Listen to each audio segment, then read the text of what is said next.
Hi, I'm Chris Bergwald, Director of Adult Faith Formation with the Diocese of Sioux Falls. And I'm Eric Gallagher, the Director of Adolescent Faith Formation for the Diocese of Sioux Falls. And in this video, we're looking at Chapter 8 in Sherry Weddell's book, Forming Intentional Disciples. The last few chapters have been describing the early thresholds of conversion.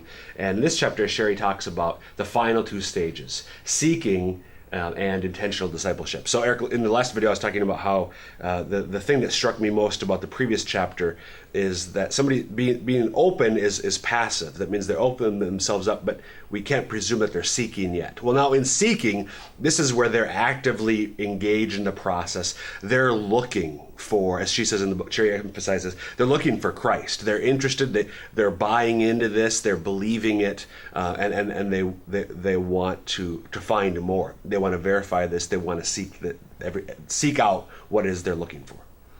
And when and she makes it very clear that, and I think it's reiterated through the whole book, it definitely is it's about Jesus. Like, I think the beauty in working with youth ministry, we find that people become involved and do things for many different reasons, and sometimes it's a social thing, sometimes it's a fun thing.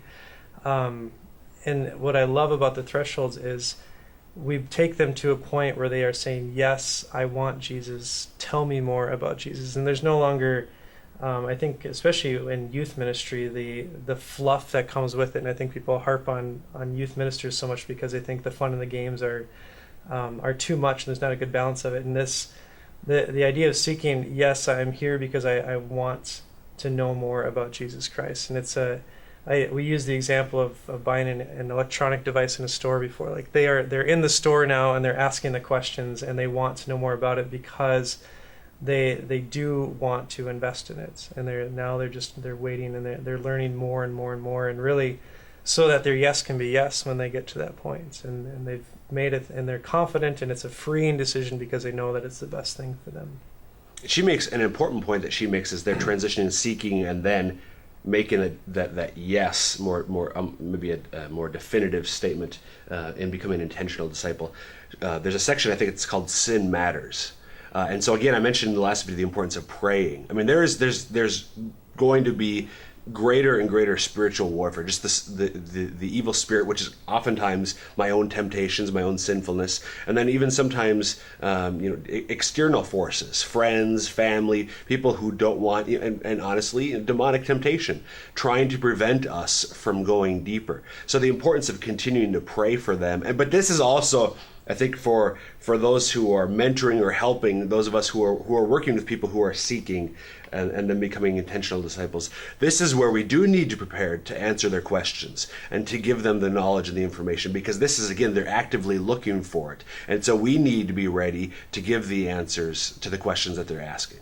And I think, to be blunt with, this isn't easy. Like, right. You're seeking it, and we can spend a lot of time talking about the joy and the beauty of being in a relationship with Christ, but it's not easy. And so it's also that time of seeking is really to let them know, well, this also comes with a price. Like, and Jesus did that as he worked in that relationship with the disciples. He would then remind them of the 10 Commandments. Right. And that would be that point where, like, oh wait, now we have to start actively doing something. So now openness is, we get to that point where we're open to receive, but then when it comes to seeking, then now stuff starts happening to us, and we can no longer be passive. We do have to start, it's time to make a decision. And Christ did that several times in the Gospels, of calling them and saying, are you with me, or are you not with me? And hopefully the response is, where else should we go? Right. is really the idea behind it. So, and then the last thing that Sherry does talk about in the book is what to do with those leaders that are not intentional disciples. And she does, again, we talked about this in previous videos, of just where our church is at. There are a lot of people who are not on those three journeys. And then she does spend some time in the chapter. So if you're ready to go back and do look at that, what do we do with someone who is not an intentional disciple but is in that position? And as you talked about, Focus uses that in the discipleship roadmap of, it's a favorableness to God and a turning away from sin. And so it's always action-oriented. There's always something we must be doing, and to learn to identify those things that we need to be ready to change. So hopefully they're used to openness and they're continuing that. But I think the reality is, if we're to lead them in discipleship, they do have to know, like, this isn't just a yes and then we're done. Right. It's a yes to always turning and always turning away from sin and towards Christ. Yeah, we talk a lot about ongoing conversion, and it's continual conversion, lifelong conversion, and we always have to be reorienting ourselves towards Jesus. And again, there's a lot. We're just touching on a couple of the big points. As we said before, we're not trying to summarize the book. So make sure, if you haven't read it yet, read it. Read the chapter. Eric mentioned some things that are worth returning to if you have read it as well. So again, thanks for watching.